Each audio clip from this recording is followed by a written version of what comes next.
അമ്മയുടെ ചേച്ചിയെ പ്രാപിച്ച യൂത്ത് കോൺഗ്രസ് നേതാവ്. ഇത്രയും മ്ലേച്ഛന്മാരായ യുവജന നേതാക്കന്മാർ കതറുമിട്ട് ഉന്നത പദവികൾ വഹിച്ചു നടക്കുമ്പോഴാണ് രാഹുൽ മാങ്കൂട്ടത്തിലിനെ വെറും ആരോപണത്തിന്റെ പേരിൽ നടപടിയെടുത്ത് മാറ്റി നിർത്തിയിരിക്കുന്നത് എന്നോർക്കണം. സ്വന്തം മകളുടെ പ്രായമില്ലാത്ത ഒരു യുവതിയെ നശിപ്പിച്ച് അവൾക്കൊരു മകളെ ഉണ്ടാക്കി നൽകുകയും ഇന്ന് ആ കുട്ടിക്ക് 23 വയസ്സായ ആ അമ്മയും മകളെയും ഉപേക്ഷിച്ചു പോയ ആ മാനിനെ കുറിച്ച് ITV ന്യൂസ് കഴിഞ്ഞ ദിവസം ഒരു വാർത്ത നൽകിയിരുന്നു. അന്നേ ഞങ്ങൾ പറഞ്ഞിരുന്നു ഇതുപോലെ പല പല വാർത്തകളും ഇനി വരുവാനുണ്ടെന്ന്. രാഹുലിനെ ക്രൂശിച്ച് മാന്യന്മാർ ചമഞ്ഞു നടക്കുന്ന സകല എണ്ണത്തിൻ്റെയും മുഖമോടി ഞങ്ങൾ പിച്ചി ചീന്തുമെന്ന്. കാനഡയിൽ നിന്നും ഒരു യുവതി ഇന്ന് രാവിലെ ഞങ്ങളെ വിളിച്ചത് കേൾക്കുക. തൻ്റെ അമ്മയുടെ ചേച്ചിയുടെ മകന് തൻ്റെ അമ്മയുമായുള്ള അഭിഹിത ബന്ധം അവർ വെളിപ്പെടുത്തുന്നത് കേൾക്കുക. ആരാണ് ഈ ചെറുപ്പക്കാരൻ എന്നല്ലേ? Indian youth Congress outreach cell vice chairman, youth Congress district general secretary എന്നൊക്കെയാണ് ഇദ്ദേഹത്തിൻ്റെ ഫേസ്ബുക്ക് പോസ്റ്റിൽ രേഖപ്പെടുത്തിയിരിക്കുന്നത്. ഇവരുടെ ഐഡന്റിറ്റി മാനുഷിക പരിഗണനയുടെ പേര് ഞങ്ങൾ വെളിപ്പെടുത്തുന്നില്ല. കാനഡയിൽ നിന്നും വിളിച്ച ആ യുവതിയുടെ വാക്കുകൾ കേൾക്കുക. ഞാനൊരു എക്സ് പെന്തക്കോസ്താണ്, പെന്തക്കോസ്റ്റിലായിരുന്നു. പക്ഷെ 6-7 വർഷമായിട്ട് മതം വിട്ടു. യാതൊരു ബന്ധവുമില്ല മതവുമായിട്ടോ അല്ലെങ്കിൽ സഭയായിട്ടോ അല്ലെങ്കിൽ ആ ഒരു പരിപാടിയായിട്ടോ അല്ലെങ്കിൽ അവരുടെ ദൈവമായിട്ടോ ഒന്നും യാതൊരു ബന്ധവുമില്ല. ഇപ്പൊ ഞാൻ സാറിനെ വിളിക്കുന്നത് എന്ന് പറയുന്ന ഒരാളുടെ കാര്യം പറയാൻ വേണ്ടിയിട്ടാണ്. അവൻ യൂത്ത് കോൺഗ്രസ് വിങ്ങിന്റെ, പക്ഷെ അവന്റെ ചില സ്വഭാവ രീതികൾ ഒന്ന് വെളിപ്പെടുത്തണം എന്ന് തോന്നി. കാരണം ഇപ്പൊ ഒരുപാട് പ്രശ്നങ്ങൾ നിൽക്കുന്ന ഒരു സാഹചര്യത്തിൽ നമ്മൾക്ക് നമ്മളുടെ അനുഭവം പങ്കുവെക്കാൻ വേണ്ടിയിട്ട് നമുക്ക് ഒരു പ്ലാറ്റ്ഫോം കിട്ടുകയാണ്. നമ്മളത് പറയും. അതിനുള്ള ധൈര്യമൊക്കെ എനിക്ക് നന്നായിട്ടുണ്ട്. ഈ ഒരു സമയത്ത് അത് പറയണം തോന്നി അത് പറയുകയും ചെയ്യും. ഇവൻ എന്റെ മദറിന്റെ മൂത്ര സിസ്റ്ററിന്റെ 2ാമത്തെ മകനാണ്. അതായത് നമ്മുടെ അമ്മയുടെ ചേടത്തിയുടെ മകൻ. അതെ അതെ അതെ. അയാളെന്ന് പറഞ്ഞു കഴിഞ്ഞിട്ടുണ്ടെങ്കിൽ യാതൊരു സെക്ഷൽ റീസ്ട്രെയിൻമെന്റും ഇല്ലാത്ത ഒരു വ്യക്തിയാണ്. എന്റെ മദറുമായിട്ട് വേറൊരു ബന്ധമാണ്. നമ്മളത് നേരിട്ട് വിറ്റ്നസ് ചെയ്തിട്ടുണ്ട്. പക്ഷെ നമ്മളതിനെ കോൾ ഔട്ട് ചെയ്തില്ല ആ സമയത്ത്. പക്ഷെ ഒരുപാട് പ്രശ്നങ്ങൾ ഉണ്ടായതിനു ശേഷമാണ് നമ്മൾ പിന്നെ ഞാനുമായിട്ടുള്ള ബന്ധത്തിൽ നിന്നൊക്കെ നമ്മളൊക്കെ ഞാനും എന്റെ മദറും ഒക്കെ ആയിട്ട് വളരെ വളരെ മോശം ബന്ധത്തിലേക്കാണ് പിന്നീട് അത് പോയത്. അതായത് അമ്മയുടെ ചേട്ടത്തിയുടെ മകൻ. പക്ഷെ അവരിങ്ങനെ ഈ ഒരു നിലവാരത്തിലാണ് അവരുടെ ഒരു ബന്ധമൊക്കെ. ഇവൻ ആദ്യം ഒരു കല്യാണം കഴിച്ചായിരുന്നു, പിന്നെ അത് ഡിവോഴ്സും ആയി. അമ്മയുമായിട്ടുള്ള ഒരു ബന്ധം നമ്മൾ നേരിട്ട് ഐ വിറ്റ്നസ് ആയിരുന്നോ, കണ്ടോ? ഐ വിറ്റ്നസ്സും ആയിരുന്നു, ഇയർ വിറ്റ്നസ്സും ആയിരുന്നു. കാരണം ഇവർക്ക് ഇവനോടുള്ള ഇമോഷണൽ അറ്റാച്ച്മെന്റ് വളരെ കൂടുതലായിരുന്നു. സംശയിക്കേണ്ട സാഹചര്യത്തിലും ഇവരെ കണ്ടിട്ടുണ്ട്. ഇവരെ പല രീതിയിലും നമ്മുടെ ഫാദർ ഇല്ലാത്ത സമയത്ത് ഇവൻ ഒറ്റയ്ക്ക് വീട്ടിൽ വരികയും ഇവൻ അമ്മയും പെങ്ങളെയും തിരിച്ചറിയില്ല എന്ന് പണ്ട് എനിക്ക് അറിയുകയും ചെയ്യും. പിന്നെ പല പാസ്റ്റർമാരും വന്ന് ഒരു പാസ്റ്റർ വന്ന് ഞാൻ കാനഡയ്ക്ക് പോകുന്നതിന് മുമ്പ് പ്രാർത്ഥിക്കാനാന്നും പറഞ്ഞിട്ട് അയാളുടെ കൂടെ മുറിയിൽ എന്നെ പൂട്ടിയിട്ടു. അത് ഇവനും കൂടെ ചേർന്നിട്ടായിരുന്നു അയാളുടെ ഒപ്പം എന്നെ മുറി പൂട്ടിയിട്ടത്. അങ്ങനെ ഒരു ദുരനുഭവം ഇവന്റെ ഭാഗത്തു നിന്നുണ്ടായിട്ടുണ്ട്. പിന്നെ ഇവനുമായിട്ട് ഏകദേശം 6 വർഷം ഇവര് മിണ്ടില്ലായിരുന്നു. അതൊരു പ്രവാചകിയുമായിട്ടുള്ള ബന്ധപ്പെട്ടിട്ട് ഇവന്റെ പെങ്ങളുടെ പിന്നെ എന്തൊക്കെയോ പിന്നെ പേഴ്സണൽ അഫയേഴ്സ് എന്തൊക്കെയോ പറഞ്ഞ് അത് വൃത്തികേടാക്കി, പറയാൻ പാടില്ലാത്ത കാര്യങ്ങൾ അങ്ങോട്ടും ഇങ്ങോട്ടും പറഞ്ഞുണ്ടാക്കിന്നും പറഞ്ഞ് അവസാനം ആ ഒരു ബന്ധം ഏകദേശം ഒരു 6 വർഷം അവര് മിണ്ടാണ്ടിരുന്നു. പിന്നെ ഒരു 6 വർഷത്തിന് ശേഷം ഈ ഒരു 6 വർഷത്തിന് ശേഷം ഞാൻ +2 പഠിക്കുമ്പോഴാണ് ഇവര് ഒന്നുകൂടെ ഒന്ന് പാച്ചപ്പ് ആവുന്നത്. അതും വേറൊരു പ്രവാചകി, അത് ഇവന്റെ അപ്പന്റെ പെങ്ങളൊരു പ്രവാചകിയാണ്. ഇവൻ പെന്തക്കോസ്തുകാരനാണോ? ഇവൻ പെന്തക്കോസ്തുകാരനാണ്. ഇവൻ ബൈബിൾ കോളേജിൽ പഠിച്ചാണ്. 3 വർഷം പഠിച്ച് പാസ്റ്ററായ പെന്തക്കോസ്താണ്. ഏത് വിഭാഗത്തിലാ? Assemblies of God. അതെ അതെ, അസംബ്ലീസ് ഓഫ് ഗോഡ്. ഇപ്പോഴും ഇയാള് പെന്തക്കോസ്ത് സഭാംഗമാണോ?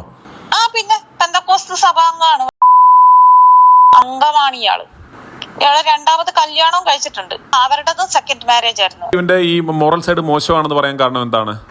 ഇവന്റെ കുറെ ഓഡിയോ ക്ലിപ്പിങ്ങും കാര്യങ്ങളും കിട്ടിയിട്ടുണ്ട്. പിന്നെ ഇവന്റെ പഴയ കുറെ സ്റ്റോറീസ് നമ്മുടെ കസിൻസിന്റെ ഇടയിലൊക്കെ പറയുന്ന കാര്യങ്ങളൊക്കെ ഏകദേശം കൂട്ടി വായിക്കുമ്പോ ഇവന്റെ മോറൽ സൈഡ് വളരെ മോശമാണെന്നറിയാം. ഇവന്റെ വീട്ടിലുള്ള സ്വഭാവങ്ങള് എല്ലാം മോശമാണെന്ന് നന്നായിട്ട് അറിയാം. പിന്നെ ഇവര് പോകുന്ന ചർച്ചില് കൂടുതലും ആദിവാസി സമൂഹത്തിൽ നിന്നുള്ള ആൾക്കാരാണ് കൂടുതലും വന്നുകൊണ്ടിരിക്കുന്നത്. അപ്പം അവര് തുടക്കത്തിൽ ഇപ്പം അവര് ഫിനാൻഷ്യലി കുറച്ചുകൂടെ സ്റ്റേബിൾ ആണ്. പണ്ടൊന്നും അത്രയും ഫിനാൻഷ്യൽ സ്റ്റെബിലിറ്റി ഇല്ല. പിന്നെ ഒരു താഴ്ന്ന കീഴ്ജാതിക്കാരെന്നുള്ള ഒരു എന്താ ഈ ഇവരുടെ ഇടയിൽ വരുമ്പം ഒരു എന്താ പറയാ, അവർക്കൊരു സ്റ്റാറ്റസ് കുറവ് ഉള്ളതുപോലെ അനുഭവിപ്പിക്കുന്ന രീതിയിലൊക്കെ അവരുടെ സംസാരമൊക്കെ ഉണ്ടായിട്ടുണ്ട്. അപ്പൊ ആ രീതിയിൽ പല കുട്ടികളെയും ചൂഷണം ചെയ്തിട്ടുണ്ടോന്ന്, കാരണം പലരുമായിട്ടും പ്രേമായിട്ടും പിന്നീട് അത് ബ്രേക്കപ്പ് ആയി. ഇപ്പോഴത്തെ മോഡേൺ സെൻസ് പറയുകയാണെങ്കിൽ ബ്രേക്കപ്പ് ആയി, പക്ഷെ അത് വേറെ രീതിയിലൊക്കെ ആയിരുന്നത്. തെളിവുകൾ എന്തൊക്കെയാണ്? അത് ഇവന്റെ കുറച്ച് ചെറിയ ചില സെക്സ് ചാറ്റുകളാണത്. അതിലേക്ക് ഹിന്റ് ചെയ്യുന്ന ചില ചാറ്റുകളാണ്. എനിക്ക് നേരിട്ട് മറ്റ് എവിഡൻസുകളൊന്നും തരാനില്ല. നമ്മളൊക്കെ ഓരോന്നും കണ്ടും കേട്ട് അതൊക്കെ എവിഡൻസ് കളക്ട് ചെയ്യേണ്ട പ്രായത്തിൽ അതൊന്നും ചെയ്തില്ല. കാരണം ഇതൊരു 6 yearsനുള്ളിൽ നടക്കുന്ന ഒരു സാഗയാണല്ലോ.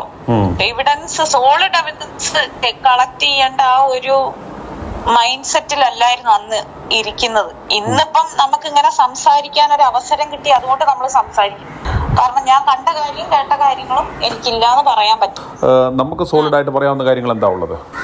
നമ്മുടെ മദറുമായിട്ടുള്ള ഈ ബന്ധം തന്നെ അത് വളരെ എവിഡന്റ് ആയിട്ടുള്ള ബന്ധമാണല്ലോ.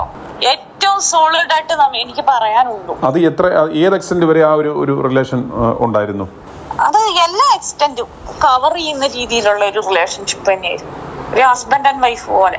ഒരു ശാരീരികമായ ബന്ധത്തിൽ വരെ ആ ഒരു റിലേഷൻ എത്തിയിട്ടുണ്ടോ? ശാരീരികമായിട്ടുള്ള ബന്ധം ഇവര് തമ്മിൽ ഉണ്ടായിട്ടുണ്ട് എന്നുള്ളത് 100% ഉറപ്പിക്കാവുന്ന രീതിയിലുള്ള എല്ലാ കാര്യങ്ങളും ഞാൻ വിറ്റ്നസ് ചെയ്തിട്ടുണ്ട്. ഇവരുടെ സംസാരത്തിൽ നിന്നാണെങ്കിലും പലപ്പോഴും പല വൾണറബിൾ സ്റ്റേജിലും ഞാൻ വിളിക്കുമ്പോൾ എന്റെ ഫാദർ ഇല്ലാത്ത സമയത്ത് ഇയാളും ഈ സ്ത്രീയും ഒരു ബെഡ്റൂമിൽ ഇരിക്കുന്നതൊക്കെ ഞാൻ കണ്ടിട്ടുണ്ട്. ചേട്ടത്തിയുടെ മകനല്ലേ? ആ നിലയ്ക്ക് നമുക്ക് അതിനെ അങ്ങനെ സംശയിക്കാമോ? അങ്ങനെ സംശയിക്കാൻ തക്ക കാര്യങ്ങളുണ്ടല്ലോ. അങ്ങനെ നമ്മള് ഇനി എന്ത് ബന്ധാണെന്ന് പറഞ്ഞിട്ടുണ്ടെങ്കിലും ഒറ്റയ്ക്ക് അങ്ങനെ വിളിച്ചു വരുത്തുക, ഒറ്റയ്ക്ക് വളരെ അതായത് ഒരു പരിധി വിട്ടിട്ട് ഒരു പ്രോക്സിമിറ്റിയിലേക്ക് അടുപ്പിക്കുക, ഇത് വളരെ മോശപ്പെട്ട ഒരു അനുഭവം തന്നെയാണല്ലോ നമുക്കുള്ളത്. ഇത്തരം ഒരു ഡിസ്ക്ലോസ്മെന്റ് നടത്തുവാൻ കാരണം എന്താണ്? ഡിസ്ക്ലോസ്മെന്റ് നടത്താൻ തോന്നി, അതുകൊണ്ട് അത് തന്നെയാണ് കാരണം. ഇതാണ് സമയം എന്ന് തോന്നി. ഇത് പലരോടും ഞാൻ പറഞ്ഞിട്ടുണ്ട്. i2a ന്യൂസിൽ സാറിനോട് പറഞ്ഞിട്ടില്ലാന്നേ ഉള്ളൂ. ഇത് പലർക്കും അറിയാവുന്ന ഒരു പരസ്യമായ രഹസ്യമാണിത്. ഇതെല്ലാവർക്കും അറിയാം. ഇനി ഈ യുവാവിനെ വിളിച്ച് കാര്യങ്ങൾ തിരക്കുവാൻ ഞങ്ങൾ വിളിച്ചപ്പോൾ ലഭിച്ച ആ പ്രതികരണത്തിന്റെ പ്രസക്ത ഭാഗങ്ങൾ കേട്ടാലോ?